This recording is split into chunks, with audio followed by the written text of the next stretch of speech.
સહજાનંદ સ્વામી મહારાજની જય.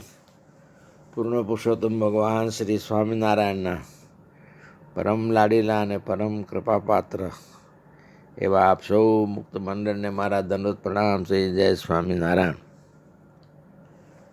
શ્રીજી મહારાજની દયાથી આપણે મામાશ્રીનું અનુભવ જ્ઞાન પણ થોડું ચાખ્યું, એમની પાસેથી પ્રેરણા પણ લીધી. પુરુષોત્તમ રૂપ થવાની વાત થઈ, પૂર્ણકામ થવાની વાત થઈ. હવે આ બધા ગુણો કેળવવા માટે આપણો આધ્યાત્મિક વિકાસ પણ થવો જોઈએ, અને એને માટે આપણે ક્વોલિફાય જો થઈએ તો આ પ્રાપ્તિઓ સહેલાઈથી થઈ શકાય. હવે એના ક્વોલિફિકેશન માટે શ્રીજી મહારાજે અમુક વચનામૃતોમાં જે લક્ષણો કીધા છે કે ભાઈ ભક્તના લક્ષણો કેવા હોય, એણે શું કરવું જોઈએ, તો એ બધી બાબતો છે. હવે ગ્રુપમાં તો ઘણા મારાથી પણ વધારે અનુભવી મુક્તો છે, અને બીજા ઘણા બહુ જ ભાવવાળા પણ જેમને હજી એનો બહુ અભ્યાસ નથી વચનામૃતનો, એવા પણ છે. તો આપ સૌ રાજી થઈને મને રજા આપજો કે થોડાક વચનામૃત પણ લઈ અને બધાને થોડુંક સમજાય ને તો એવી થોડી વાતો કરું.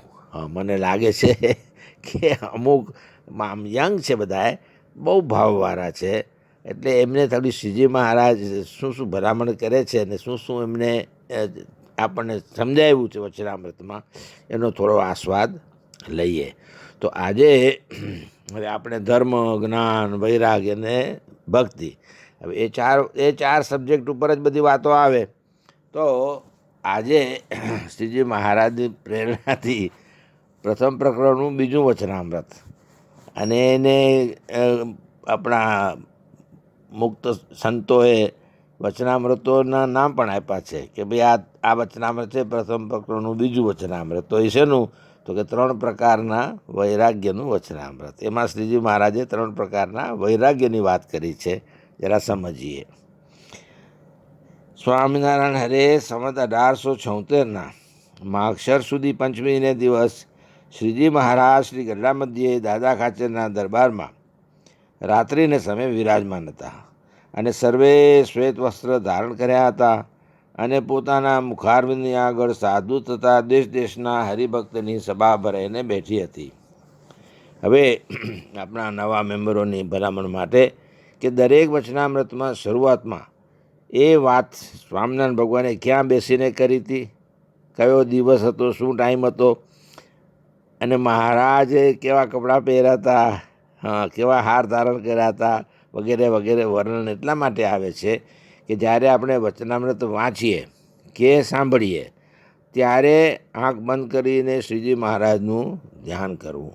એ ધ્યાન કેવું કરવું? તો એને માટેનું આ વિગત હોય છે કે ભાઈ આ દિવસ માગશર સુધી પંચમીનો દિવસ, શિયાળાનો ટાઈમ હતો, ગઢડામાં બેઠા હતા, દાદા ખાચરના દરબારમાં રાત્રિને સમય વિરાજમાન હતા. સૂતા પહેલાંની મહારાજે સભા કરી હતી, સર્વે શ્વેત વસ્ત્ર ધારણ કર્યા હતા, અને પોતાના મુખારની આગળ સાધુ પણ હતા, અને દેશ દેશના હરિભક્તની સભા ભરાઈને બેઠી હતી. હવે અહીંયા જે શબ્દ આવે છે ને, દેશ દેશના હરિભક્તોની સભા ભરાઈને બેઠી હતી, તો શ્રીજી મહારાજના વખતમાં અત્યારે આપણે દેશ એટલે કન્ટ્રી માનીએ છીએ કે દેશ દેશના સભ્યો બિરાજમાન હતા, એટલે અમેરિકાવાળા, ઇંગ્લેન્ડવાળા, જર્મનીવાળા, ઓસ્ટ્રેલિયાવાળા હરિભક્તોની સભાથી, એમ નથી. એ વખતે જેને આપણે કહીએ ને કે વિભાગ, દેશના જે વિભાગ હોય, હવે કચ્છ દેશ, ઝાલાવાડ દેશ, પંચાલ દેશ, એવી રીતે. તો એ ત્યાંના એટલે જુદા જુદા પ્રદેશના હરિભક્તો બેઠા હતા. એ ધ્યાન કરવું. પછી મેં આરામ ભટ્ટે શ્રીજી મહારાજ પ્રત્યે પ્રશ્ન પૂછ્યો કે હે મહારાજ, ઉત્તમ, મધ્યમ અને કનિષ્ઠ એ 3 પ્રકારનો જે વૈરાગ્ય, તેના શા લક્ષણો છે તે કહો. ત્યારે શ્રીજી મહારાજ બોલ્યા કે ઉત્તમ વૈરાગ્ય જેને હોય તે પરમેશ્વરની આજ્ઞાએ કરીને મહારાજના કહેવાથી અથવા પોતાના પ્રારબ્ધ કર્મ વશે કરીને વ્યવહારમાં રહે, પણ તે વ્યવહારમાં રહે એટલે ઘરમાં રહે, પણ તે વ્યવહારમાં જનક રાજાની પેઠે લોપાય નહીં. જનક રાજાનું મિથિલાના રાજા હતા, પણ એ બધા યોગીઓની સભા કરીને બેઠા હતા અને પછી મહારાજ એવું દેખાયેલું કે જાણે બૂમ આવી કે બે પછીના બને છે તો એ ઊભા નહીં થયા, ડિસ્ટર્બ નહીં થયા, ટેન્શનમાં નહીં આવ્યા. એણે કીધું મારું શું બને છે, હું તો આત્મા છું, આત્મા થોડો બને છે, કદાચ હું પણ બની જાઉં તો શું, આત્મા તો થોડો બનવાનો છે, એટલે હું તો બનવાનો જ નથી. એવા અતિ જ્ઞાની અને પ્રેક્ટિકલ જ્ઞાન અનુભવી હતા. એટલે મહારાજ એનું નામ લીધું કે જનક રાજાની પેટે, વ્યવહારમાં જનક રાજાની પેટે લોપાય નહીં, બળે છે તો બળે છે. અને શબ્દ, સ્પર્શ, રૂપ, રસ ને ગંધ એ પંચ પ્રકારના જે ઉત્તમ વિષય તે પોતાના પ્રારબ્ધાનુસારે પ્રાપ્ત થાય તેને ભોગવે, પણ પ્રીતિએ રહિત ઉદાસ થકો ભોગવે. અને તે વિષય એને લોપી શકે નહીં, અને તેનો ત્યાગ પણ મોડો ન પડે, અને તે વિષયને વિષય નિરંતર દોષને દેખતો રહે. આપણે કારણ કે દરેક ચીજનું સુખ તો હોય જ. ગુણાતીતાનંદ સ્વામીનું બહુ સરસ વાક્ય છે કે આ જગતના સુખ છે ને દુઃખ વગરના હોય જ નહીં, સાથે કનેક્ટેડ હોય જ. લાડવા બહુ સારા થયા, બહુ ભાવે, 1, 2, 3, 4, 11 લાડવા માણસો ખાઈ જતા, પણ પછી મરવા જેવું થઈ જાય, પેટમાં આફરો ચડે ને મરવા પડે ને વૈદ પાસે જવું પડે. એટલે એવું વિષય એને લોપી શકે નહીં, અને તેનો ત્યાગ મોડો ન પડે, અને તે વિષયને વિષય નિરંતર દોષને દેખતો રહે કે ભાઈ અતિ ભોજન બી દુઃખકારક થશે.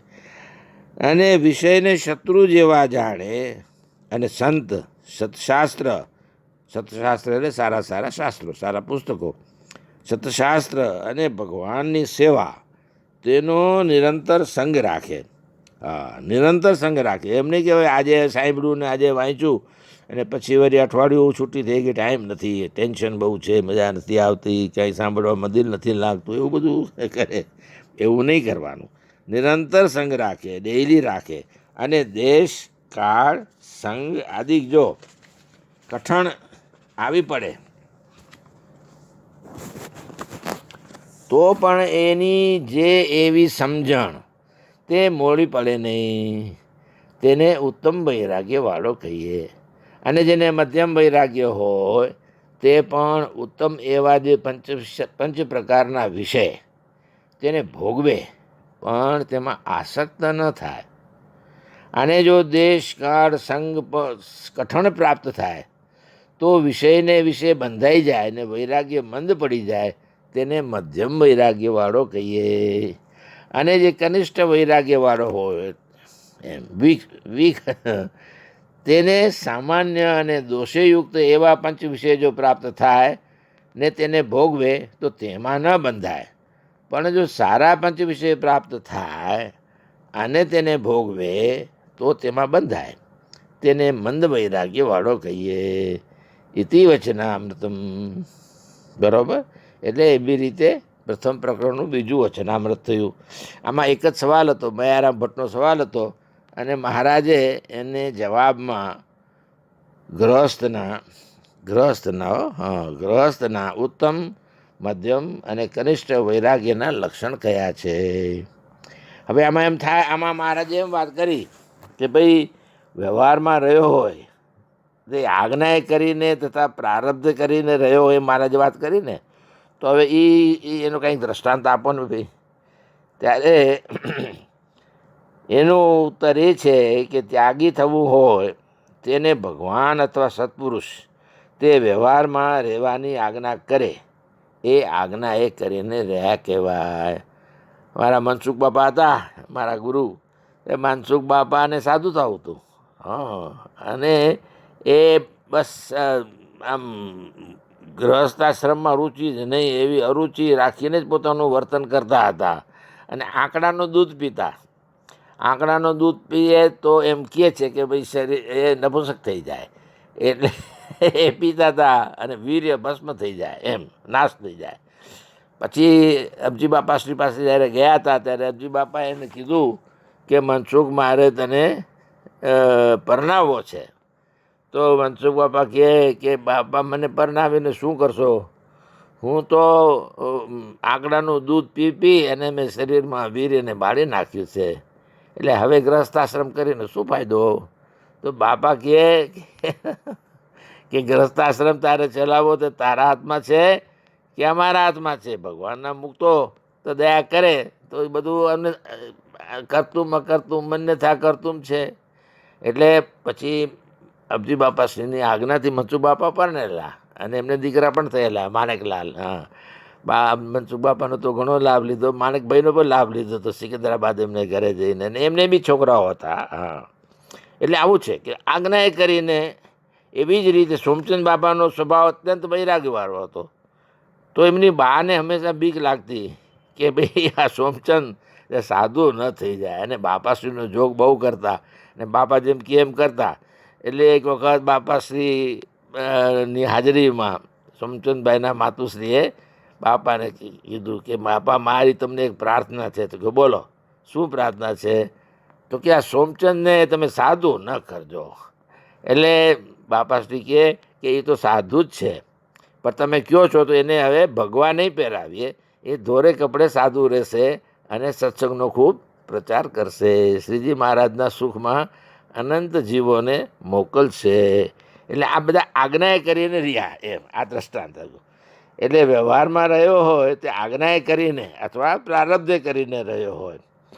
હવે પ્રારબ્ધે રહીને શું થાય કે ભાઈ આમ સાધુ થવું હોય કે એવું કંઈ કરવું હોય, પણ એમાં જો મા બાપ વૃદ્ધ હોય અને પોતે મા બાપનો એક જ છોકરો હોય, અને ખાવા પીવાનું સરખું ન હોય અને મા બાપની સેવામાં રહેવું પડ્યું હોય, તો હવે એવા સંજોગો હોય તો એ પછી સાધુ ન થઈ શકે. તો મહારાજ કે તે પ્રારબ્ધે કરીને રહ્યો કહેવાય. એના બિચારાના પ્રારબ્ધ જ એવા, બીજો ભાઈ નહીં, મા બાપનો એકનો એક દીકરો, મા બાપની સેવા માટે વ્યવહાર કરવો પડે, એટલે સાધુ થાય તો ફાવે નહીં.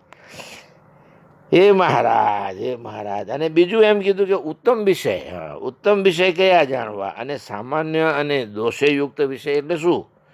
તો કે સ્ત્રી રૂપવાન હોય અને પોતાની આજ્ઞામાં રહેતી હોય, ડાયડમરી હોય, ધન સમૃદ્ધિ ઘણી હોય, તે ઉત્તમ વિષય કહેવાય. અને એવા સંજોગોમાં પણ એ બંધાય નહીં, તો એ ઉત્તમ વિષય કહેવાય. એ વ્યવહારમાં રહ્યો એટલે વ્યવહાર તો કરે, પણ એમાં બંધન ન થાય એમ. અને દોષેયુક્ત હોય તો દોષેયુક્તમાં તો શું કે સ્ત્રી કુરૂપ હોય, કહેવામાં ન વર્તી હોય, કે જે વાત કરજે તો રોટલી કરે, રોટલી કરજે તો ખીચડી કરે, એવું કરે. અને ઘણે દાખલે ખાવા પીવાનું મળે, વ્યવહાર સારો ન હોય, તકલીફ હોય, હા, કમાણીની આવકની તકલીફ હોય, તો બિચારા એવા દોષેયુક્ત ગ્રહસ્થ આશ્રમ હોય. હવે એમાં શું બંધન થાય? એટલે દોષેયુક્ત હોય તો એ દોષેયુક્ત વિષય. અને કઠણ દેશકાળમાં વૈરાગ્ય મોડો ન પડે તે દેશકાળ કેવા જાણવા? આ પ્રશ્ન પણ બહુ જ મહત્વનો છે.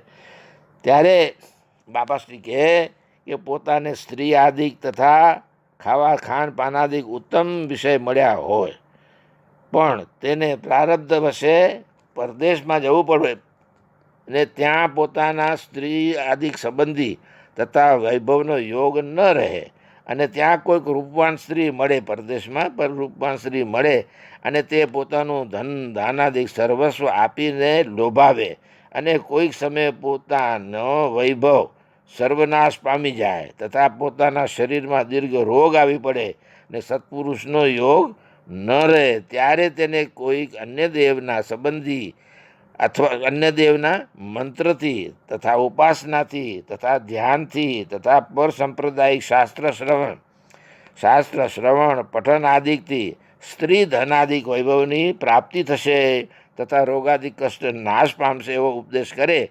અને એવા દેશકાળ સંગાદિક પ્રાપ્ત થાય તે કઠણ દેશકાળ અધિક કહેવાય, અને એમાં બંધાઈ જાય. હા, તો આવી રીતે બાપાશ્રી ખુલાસો કરે છે. આ છે ને વચનામૃતો છે ને, તે બાપાશ્રીની હાજરીમાં સંતો વાંચતા, સંતો પ્રશ્ન કરતા અને બાપાશ્રી ઉત્તર કરતા. એટલે મહારાજે જે કીધું એની જો વિશેષ છણાવટ છે ને, તે આ પ્રશ્ન ઉત્તરમાં આવી જાય. એને બાપાશ્રીએ કીધું કે આ રહસ્ય, આ વચનામૃતનું રહસ્ય શું છે? એટલે હવે આપણે 3 પ્રકારના વૈરાગ્યમાં મહારાજને શું કહેવું છે એ પણ સાંભળ્યું. એમાં મહારાજે જે કીધું એમાં જો આપણે પૂરું ન સમજાણું હોય તો એના પ્રશ્નો પૂછ્યા તો એ પ્રશ્નનો પણ આપણને બાપાશ્રી ખુલાસો કરે. તો આપણે શરૂઆત કરી, મહારાજને પ્રાર્થના કરું કે વચનામૃત થોડા પીરસીએ અને આપ સૌને રાજી કરું અને તમને સૌને ગમશે એવી આશા સાથે આ વાંચન કરું છું. તો સૌ રાજી રહેજો. કોઈના કંઈ સૂચન હોય તો કહેજો. પણ શું છે, આ વાર્તાલાપ રૂપી વચનામૃત સમજાવાય ને તો ઠીક પડે. હવે પછી કટ પેસ્ટ કરીને આપીએ તો એ પણ મોટી સેવા છે, પણ આ ખુલાસા સાથે હોય ને તો જરા જે નવા આગંતુક હોય ને એમને બહુ સારું સમજાય. જય સ્વામિનારાયણ, જય સ્વામિનારાયણ.